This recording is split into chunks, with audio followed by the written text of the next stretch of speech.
human resources.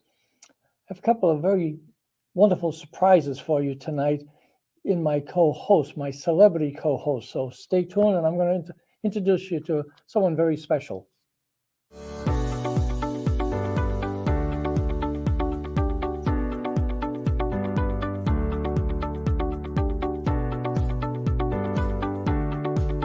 Welcome to Whyz Hr, everything you want to know about human resources.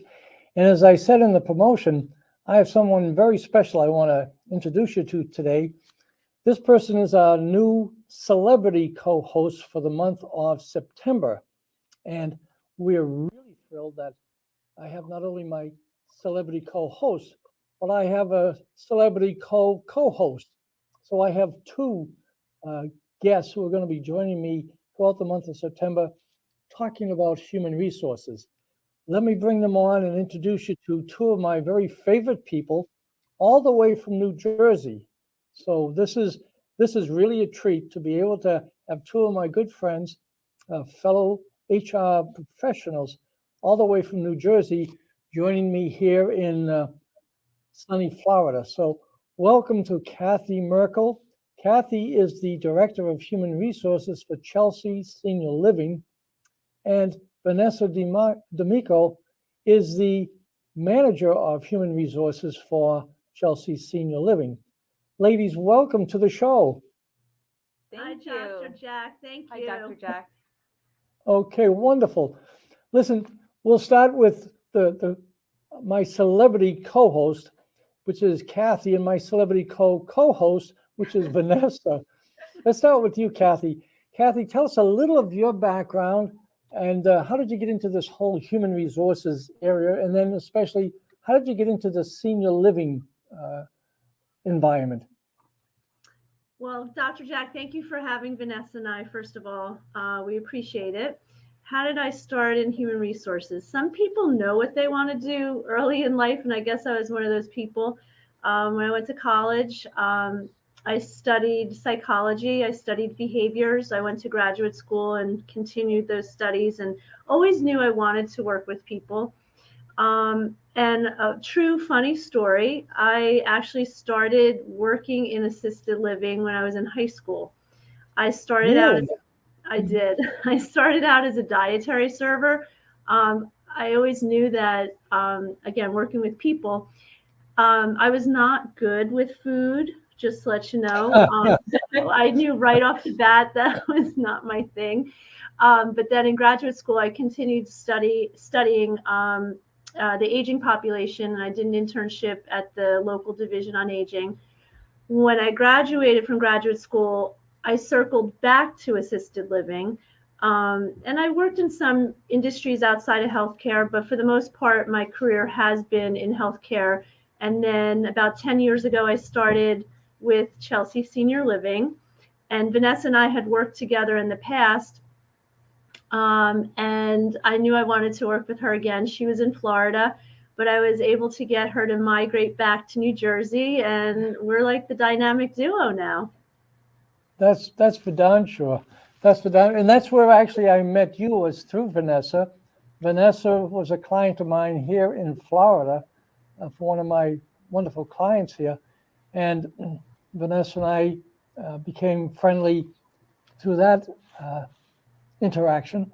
And then when she moved to, when she moved to New Jersey, I was really crushed by that. But she decided to move back with her family and so forth. But the wonderful thing is that she introduced me to you, Cathy. So I'm double blessed that I have had Vanessa as a friend and you now for a friend for a number of years. So it was a wonderful thing. Vanessa, tell the folks a little about your background. How did you get into human resources and into, we know a little bit now about how you get into working with Chelsea Senior Living. Okay, so I'm Vanessa D'Amico. I got into human resources working at a pharmaceutical manufacturing company. And the person I worked for, she's like, oh, why don't you try human resources? I see that you're good with the employees. And she gave me an opportunity. And from there on, I've been working in human resources in different industries, from the electrical and cable industry to banking. Most of my experience came from a manufacturing company. And I met Dr. Jack in one of the corporations. I worked in Florida. And then when I came to New Jersey, I got into the healthcare industry. And I've actually, this Tuesday, made 6 years I've been working here at Chelsea Wow. Senior Living. Congratulations. Tell Thank the folks a little bit, Cathy, if you would tell us a little of Chelsea Senior Living, because our audience, we have a heavy viewership here in the state of Florida. But interesting, we have people up in Maine, we have people in Illinois that are watching our show. So there are, and we perhaps have people in New Jersey. So a lot of us don't know Chelsea Senior Living. Tell us a little about the organization, Cathy, if you would, please. Sure. So Chelsea Senior Living, we started probably about 30 years ago in assisted living. One of our owners started in the nursing home setting and transitioned to assisted living. And again, assisted living is different than a nursing home. Assisted living is more of a social model where our senior residents live in their own apartments, and we help them with activities of daily living. So we operate in New Jersey and New York, and we have approximately 23 different locations, and we are continuing to grow. So there are more projects on the horizon for us. And from an HR perspective, from Vanessa and myself, we are it. We are the dynamic duo. It's just two of us. It's the two of us. We are HR for the entire company. That's not to say we don't have help in the field at the different locations. We do.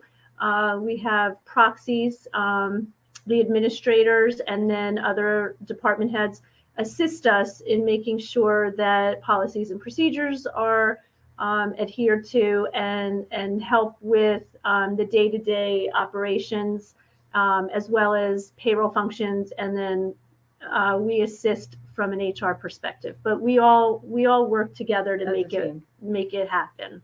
It's amazing. We're going to take a quick commercial break, and afterwards I want to get more into what your role is there specifically as the HR dynamic duo for Chelsea Senior Living. We'll be right back. The Greek philosopher Socrates said, "The first step to wisdom is to know thyself." Complete a Whyz Hr personality profile to really know yourself. Get a 93 to 97% accurate 40-page comprehensive report of your personality styles. You'll also have the opportunity to have a phone consultation with an expert in understanding the report.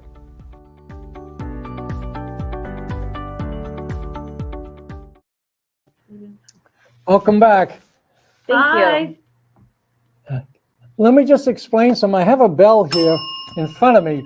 So we do that. So if any of us has some brilliant idea that we come up with, or some concept or statement, we'll ring a bell. That way it lets the audience know, pay special attention, something special just was said.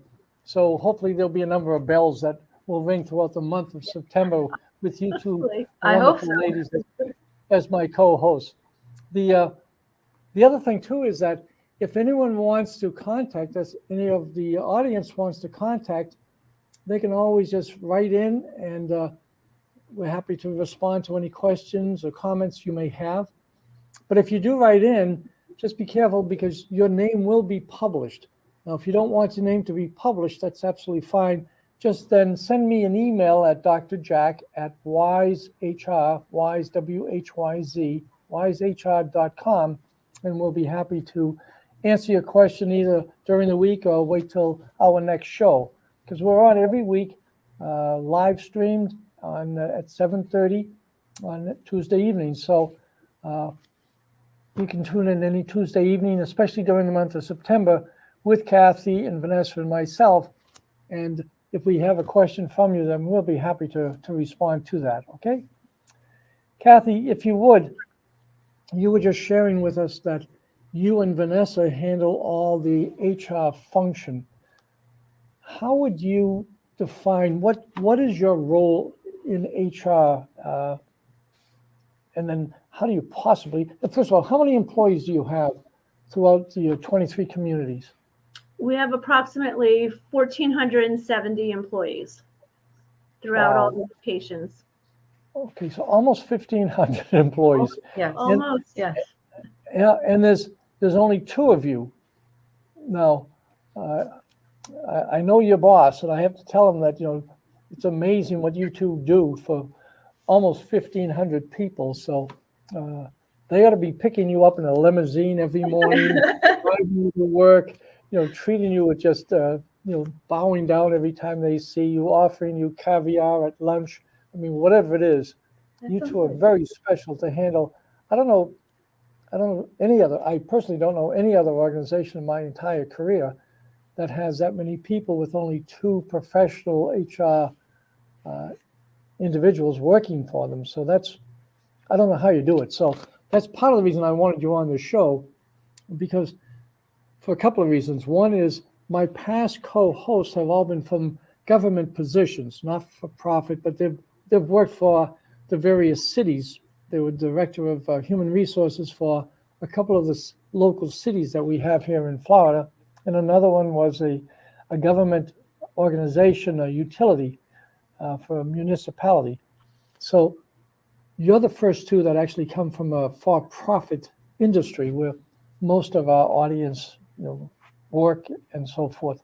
So I wanted to get you on the show, and especially to find out how the heck you two ladies can manage an effective HR function.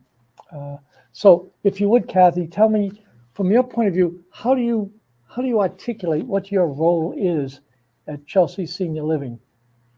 So we are valued by our management team, the owners of the company, and we have a solid rapport and a solid working relationship with the field. So it takes a village, right? So all of the administrators in all of the different locations, not that they're the subject matter expert, that would really fall on Vanessa and my shoulders, but we partner with them, and it's a lot of communication. You can never over communicate. Working with them directly and their management team so that we can instill that those guardrails, those HR guardrails, are being adhered to in all of the different communities. So on an everyday basis, we wear several different hats, Vanessa and myself. We just went through open enrollment. So the benefits, the compensation, strategies, human resources being employee relations issues, recruiting, and all of those have been exacerbated to a certain degree since the pandemic. So we're operating in all new territory. And I know that's not just for us, it's for everyone. The landscape has changed dramatically over the past year and a half.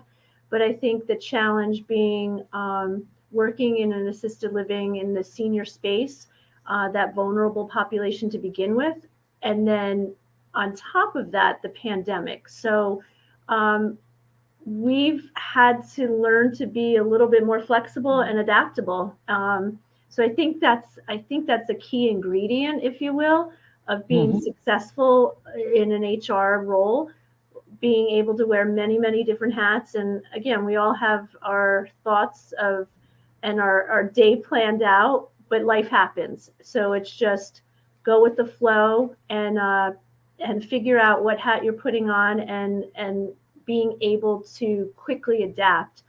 And I think that's the success and the ingredients that we have. And honestly, working with a team that supports you, and really working together, being aligned. So that's how the dynamic duo does it here. Yeah. Vanessa, is there much training that you ladies have to do for the administrators? And in each of your communities, if I'm not mistaken, you have an executive director, Yes. you're head of nursing, and you have a director of sales. Is that correct? Yes, that is correct. And then in And then other areas, is it we also have administrative also? Excuse Yes, me. we have Is there, the business office managers. okay. Mhm. Now, whom do you train? If any, do you have some formal training that you provide on the myriad of functions within an HR operation? Yes, we do have formal training when a new building's opening with a new executive director. We'll have training with the executive director and the business office manager on the different like HR topics of from FMLA to sexual harassment to operating on a daily basis. And then we also have formal training with new department heads where we might meet at a new facility and also go over like different policies and procedures and things that they should be aware of, and let them know that we always have an open door policy that they could always reach out to us no matter what it is, or that we're always available. Okay, great. The what would a typical day? I know right now you said that you're involved in benefits and Open enrollment. open enrollment, and that's time consuming and so forth. And I know what some of the elements that go in there. But if there's ever such a thing as a typical day, what would be some of the things of a typical day for you, Vanessa? Then I'm going to ask the same thing of Cathy. What would be a typical day for you? What time do you get there? What happens, etc.? So, okay, I get in around 9, a little bit before 9. And there's no typical day. Every day is totally different. I come in like thinking, okay, I'm going to answer these emails. I'm going to get on track, follow up with whoever, go back to like whatever I have listed on my to-do list. If I do 2 of those items, it's a lot because there's always so much other stuff going on, like phone calls, emergencies that an executive director might want for us to listen or to explain, like what are our thoughts, offer letters,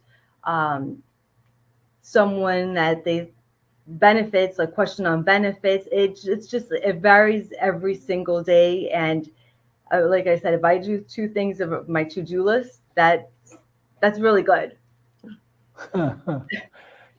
Cathy, for yourself, is your day similar to Vanessa's, or do you have different things that go on in your area of responsibility? I definitely agree with Vanessa. You plan ahead, but it varies. I think one of the most important roles as the executive, as the director of HR at Chelsea, and I found this in other employment folks that other employments that I've worked at, other work environments. You need to be a sounding board for the team. As Vanessa said, they'll come to you and want to bounce ideas off of you. So you have your day planned out. I have this meeting. I'm doing this. I'm doing this. I'm doing open enrollment. I have some employee relations issues to handle. I need to do a report and an analysis on compensation. Whatever the case is that generalist hat that you wear, is being a sounding board and someone that your team can trust, and the confidence level that they need to have in you, I think goes a long way. And that's the C-suite, as well as your peers, as well as the general population of employees. Now, let me ring a bell on that one, because I heard you say 2 key words there. That's why you had a double bell. Yeah, that was good. The trust and confidence, that without those 2 qualities, then you're not going to be as successful as you ladies have been, and as Chelsea Senior Living has been, in terms of the HR function. Trust and confidence. So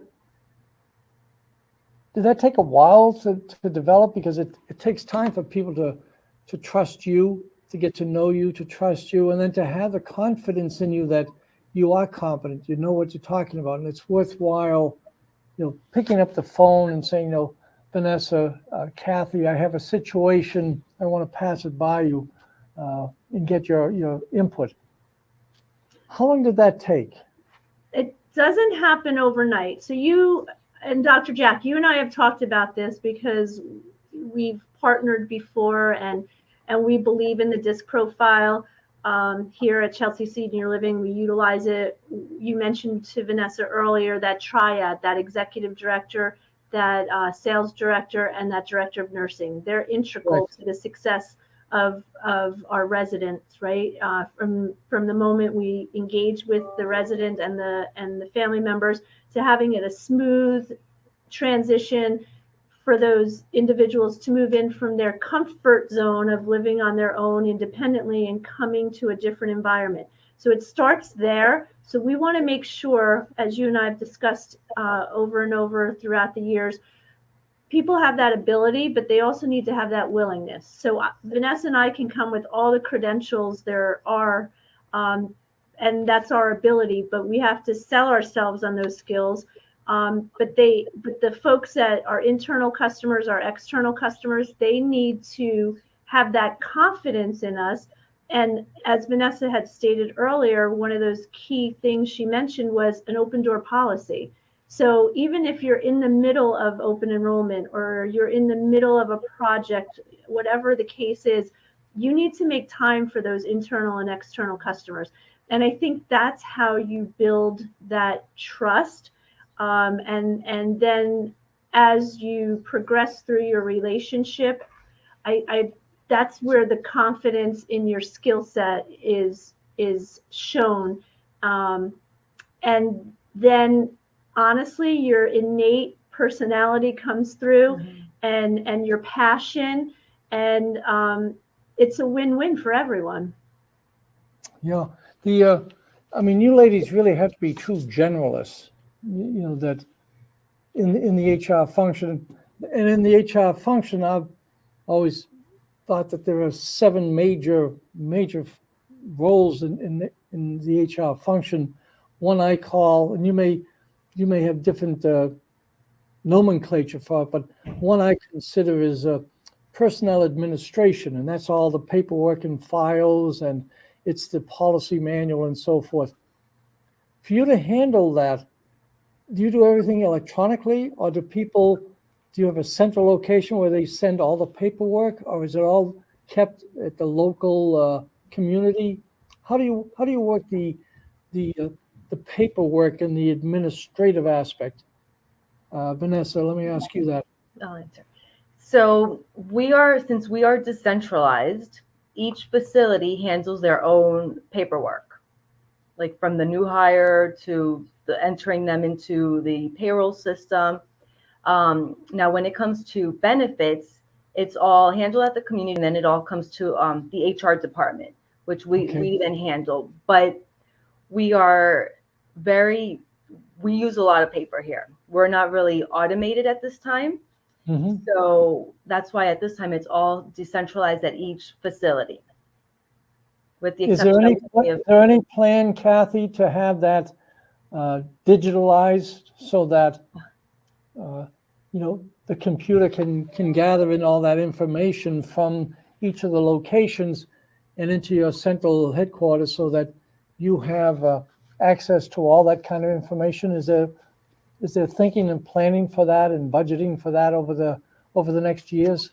There is. So that's part of that strategic management, if you will. Vanessa and I recently had a meeting with a vendor, and we met with IT, talk about a timeline for implementation. So that is in the works.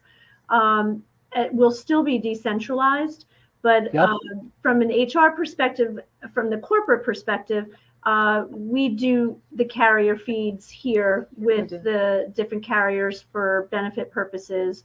But yes, everything is maintained at the individual communities, but we are working on streamlining that and having it electronic. Yeah, that's going to make a lot of difference. When you can get that, it takes a while to get that implemented correctly and tweaked and so forth, but that's going to be fabulous. So good for you ladies to to be thinking like that and planning strategically to implement the program. On that note, we're going to take a quick break for another commercial, and we'll be right back after the commercial.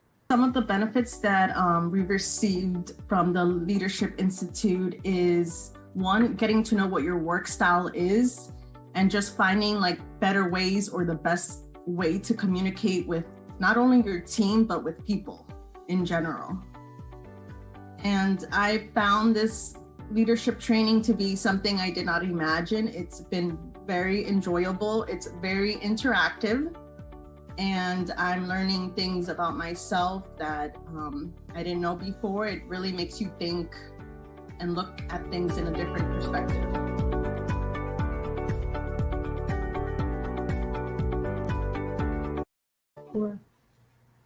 Thank you, Ali.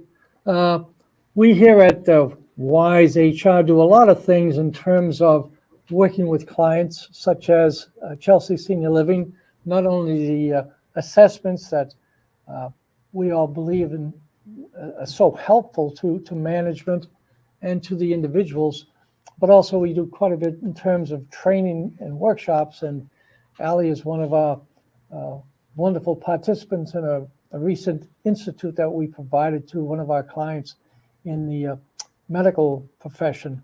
So thank you, Ali, for those nice words.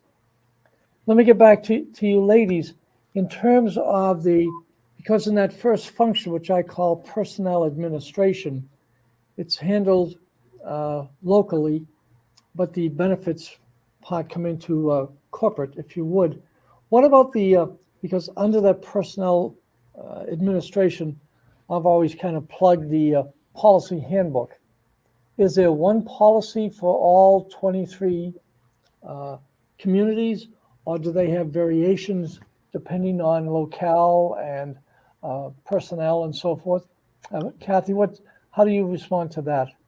So we do work in different states, and we have different regulatory bodies that we need to comply with. So for the most part, the policy and procedure and the handbook is the same across state lines and across all locations, but there are variations based on the regulatory compliance at each facility based on location in whichever state we're operating in. No. In some states, it's interesting that some states have laws that protect people so that there's no discrimination due to sexual orientation. Here in Florida, there's no federal law that protects men and women that are gay or lesbian or whatever the case may be. So there's no federal law that protects them from an employment point of view. And in some states, there are no such laws protecting people who have that particular lifestyle. In New Jersey and in New York, are there laws, state laws, that protect people based on their sexual orientation? Not sexual orientation per se, but there are protective laws for individuals in both states. For instance, the Me Too movement, right? Back in 2018, New York law required that on an annual basis, all employees upon hire and then annually thereafter are required to do an electronic and in-person training on sexual harassment prevention. So as the law of the land, or not even the law of the land, but as we evolve and as we change and important social issues change, the state mandates different laws. But yeah, right now the sexual harassment prevention in New York, and then in New York City, there's a law that was enacted regarding the way in which individuals present themselves and their hair color and how they coif their hair, I guess, would be a good way to explain it. So there are protections that weren't there in the past. And every day as we evolve, there are new regulations and requirements that employers need to comply with. Well done, well done. Here in the state of Florida, that there's no state law as such protecting, but each individual county can differ. So down in Miami-Dade, there is a local law throughout the county-wide that you cannot discriminate against anyone. It's illegal there to discriminate against people based on sexual orientation. Whereas in other counties, such as up here in St. Lucie County, that there's no local law protecting people. So it varies by county here in the state of Florida. So every state has different ways of responding to that particular issue. So it's interesting. Listen, on that, I want to thank you, ladies, and I want to thank our audience for joining us today. I told you these are two very special ladies, and you'll hear as we go through the month of September the insights they have.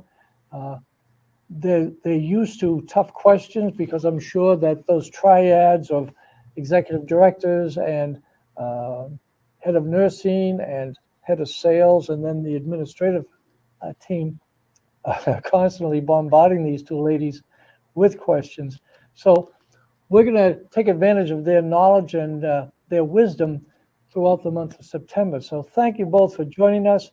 And our wonderful audience, thank you for joining us today. And we'll see you next week, same time, same station, 7:30 live stream on Facebook. We'll see you then. Thank Have a you. good Thank you. Thanks, ladies.